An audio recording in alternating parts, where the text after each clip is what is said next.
वाल्मिक कराडात संतोष देशमुखांच्या हत्येचा मास्टरमाइंड सरकारी वकिलांनी हायकोर्टात हा दावा केलाय। कराडच्या जामीन अर्जावर 6.5 तास युक्तिवाद झाल्याची माहिती ही समोर येते।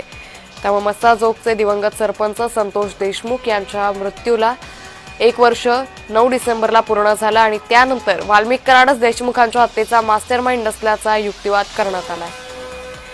या संदर्भात अधिक माहिती घेऊयात आमचे प्रतिनिधी विजय चिडे यांच्याकडून। विजय, सरकारी वकिलांनी हायकोर्टात नेमका काय दावा केलाय?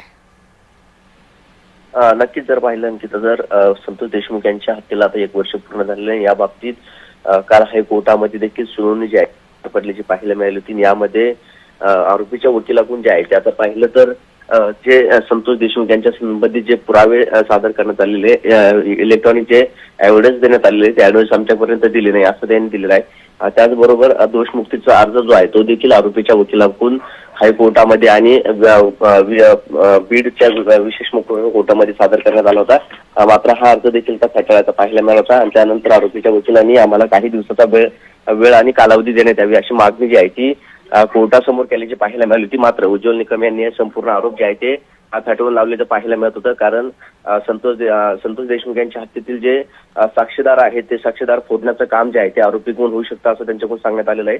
आणि या बाबतीत जर पाहिलं तर तब्बल 6.5 तास जे आहे ते हे पुरावे युक्तिवाद जो आहे तो हायकोर्टात आणि विशेष मुकुका कोर्टामध्ये चालल्याचा पाहायला मिळाला होता। यावेळी जर पाहायला गेलं तर काही नव्याने पुरावे देखील सादर करण्यात आले होते। यामध्ये जवळपास 25 पुरावे जे आहेत ते नव्याने सादर करण्यात आले होते। ते पुरावे देखील आम्हाला देण्यात यावे असे आरोपीच्या वकिलांनी यामध्ये मांडलेलं आहे। सध्या जर पाहायला गेलं तर कृष्णा आंधळे जो आहे तो याच्यामध्ये अद्यापही फरार आहेत। मात्र उर्वरित जे आरोपी आहे यांनी दोषमुक्तीचे अर्ज जे आहेत ते देखील सादर केले होते। त्याच पार्श्वभूमीवरती काल हायकोर्टाने देखील सुनावणी घेतली नाही, बीडच्या मुकुका कोर्टाने देखील सुनावणी घेतली होती। यामध्ये जर पाहिलं गेलं पुढची तारीख जी आहे ती आता 23 डिसेंबर जी आहे ती देण्यात आलेली आहे आणि बीडच्या विशेष मुकुका कोर्टाने देखील 19 डिसेंबर पर्यंत ही तारीख जी आहे ती यांना देण्यात आलेली आहे। कारण जे पुरावे सादर करण्यात आले ते पुरावे त्यावेळेस संतोष देशमुख यांच्या कुटुंबियांनी बघितले, त्यांच्या डोळ्यामध्ये अश्रू आले ते आपल्याला पाहायला मिळाले होते। त्यांचे कुटुंब जे आहे ते थेट कोर्टाच्या बाहेर जाऊन एका कोपऱ्याला त्या ठिकाणी अश्रू हे करत असलेलं पाहायला मिळतं। कारण संतोष देशमुख यांची हत्या होऊन तब्बल 1 वर्ष झालेलं आहे आणि त्यांना एकदम निर्गुणपणे जे आहे त्यांची हत्या जी आहे ती यामध्ये करण्यात आली होती। ते संपूर्ण व्हिडिओ जे आहे ते देखील त्यामध्ये दाखवण्यात आले होते। त्यामुळे आता कोर्टाने देखील पुढील सुनावणी जी आहे ती घेतलेली आहे। मात्र जे दोषमुक्तीचे अर्ज होते ते दोषमुक्तीचे अर्ज देखील आता कोर्टाने फेटाळल्याचे पाहायला मिळालेले। निश्चित धन्यवाद विजय, आपण दिलेल्या सविस्तर माहितीसाठी। वाल्मिक कराडात संतोष देशमुखांच्या हत्येचा मास्टरमाइंड सरकारी वकिलांनी हायकोर्टात हा दावा केलाय। कराडच्या जामीन अर्जावर 6.5 तास युक्तिवाद झाल्याची माहिती ही समोर येते।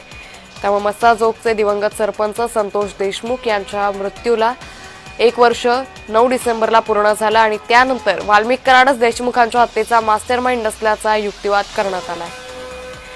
या संदर्भात अधिक माहिती घेऊयात आमचे प्रतिनिधी विजय चिडे यांच्याकडून। विजय, सरकारी वकिलांनी हायकोर्टात नेमका काय दावा केलाय? नक्कीच जर पाहिलं की जर संतोष देशमुख यांच्या हत्येला आता 1 वर्ष पूर्ण झालेलं आहे। या बाबतीत काल हायकोर्टामध्ये देखील सुनावणी जी आहे पडल्याची पाहायला मिळाली होती। यामध्ये आरोपीच्या वकिलाकडून जे आहे ते आता पाहिलं तर जे संतोष देशमुख यांच्या संबंधित जे पुरावे सादर करण्यात आलेले इलेक्ट्रॉनिक जे एव्हिडन्स देण्यात आलेले ते एव्हिडन्स आमच्यापर्यंत दिले नाही असं त्यांनी दिलेलं आहे। त्याचबरोबर दोषमुक्तीचा अर्ज जो आहे तो देखील आरोपीच्या वकिलाकडून हायकोर्टामध्ये आणि बीडच्या विशेष कोर्टामध्ये सादर करण्यात आला होता। मात्र हा अर्ज देखील त्या फेटाळाचा पाहायला मिळाला होता आणि त्यानंतर आरोपीच्या वकिलांनी आम्हाला काही दिवसाचा वेळ आणि कालावधी देण्यात यावी अशी मागणी जी आहे ती कोर्टासमोर केल्याची पाहायला मिळाली होती। मात्र उज्ज्वल निकम यांनी संपूर्ण आरोप जे आहे ते फेटाळून लावल्याचं पाहायला मिळत होतं। कारण संतोष देशमुख यांच्या हत्येतील जे साक्षीदार आहेत ते साक्षीदार फोडण्याचं काम जे आहे ते आरोपीकडून होऊ शकतं असं त्यांच्याकडून सांगण्यात आलेलं आहे। आणि या बाबतीत जर पाहिलं तर तब्बल 6.5 तास जे आहे ते हे पुरावे युक्तिवाद जो आहे तो हायकोर्टात आणि विशेष मुकुका कोर्टामध्ये चालल्याचा पाहायला मिळाला होता। यावेळी जर पाहायला गेलं तर काही नव्याने पुरावे देखील सादर करण्यात आले होते। यामध्ये जवळपास 25 पुरावे जे आहेत ते नव्याने सादर करण्यात आले होते। ते पुरावे देखील आम्हाला देण्यात यावे असे आरोपीच्या वकिलांनी यामध्ये मांडलेलं आहे। सध्या जर पाहायला गेलं तर कृष्णा आंधळे जो आहे तो याच्यामध्ये अद्यापही फरार आहेत। मात्र उर्वरित जे आरोपी आहे यांनी दोषमुक्तीचे अर्ज जे आहेत ते देखील सादर केले होते। त्याच पार्श्वभूमीवरती काल हायकोर्टाने देखील सुनावणी घेतली नाही, बीडच्या मुकुका कोर्टाने देखील सुनावणी घेतली होती। यामध्ये जर पाहिलं गेलं पुढची तारीख जी आहे ती आता 23 डिसेंबर जी आहे ती देण्यात आलेली आहे आणि बीडच्या विशेष मुकुका कोर्टाने देखील 19 डिसेंबर पर्यंत ही तारीख जी आहे ती यांना देण्यात आलेली आहे. कारण जे पुरावे सादर करण्यात आले ते पुरावे त्यावेळेस संतोष देशमुख यांच्या कुटुंबियांनी बघितले, त्यांच्या डोळ्यामध्ये अश्रू आले ते आपल्याला पाहायला मिळाले होते. त्यांचे कुटुंब जे आहे ते थेट कोर्टाच्या बाहेर जाऊन एका कोपऱ्याला त्या ठिकाणी अश्रू हे करत असलेलं पाहायला मिळतं. कारण संतोष देशमुख यांची हत्या होऊन तब्बल 1 वर्ष झालेलं आहे आणि त्यांना एकदम निर्घृणपणे जे आहे त्यांची हत्या जी आहे ती यामध्ये करण्यात आली होती. ते संपूर्ण व्हिडिओ जे आहे ते देखील त्यामध्ये दाखवण्यात आले होते. त्यामुळे आता कोर्टाने देखील पुढील सुनावणी जी आहे ती घेतलेली आहे. मात्र जे दोषमुक्तीचे अर्ज होते ते दोषमुक्तीचे अर्ज देखील आता कोर्टाने फेटाळल्याचे पाहायला मिळालेले. निश्चित. धन्यवाद विजय, आपण दिलेल्या सविस्तर माहितीसाठी.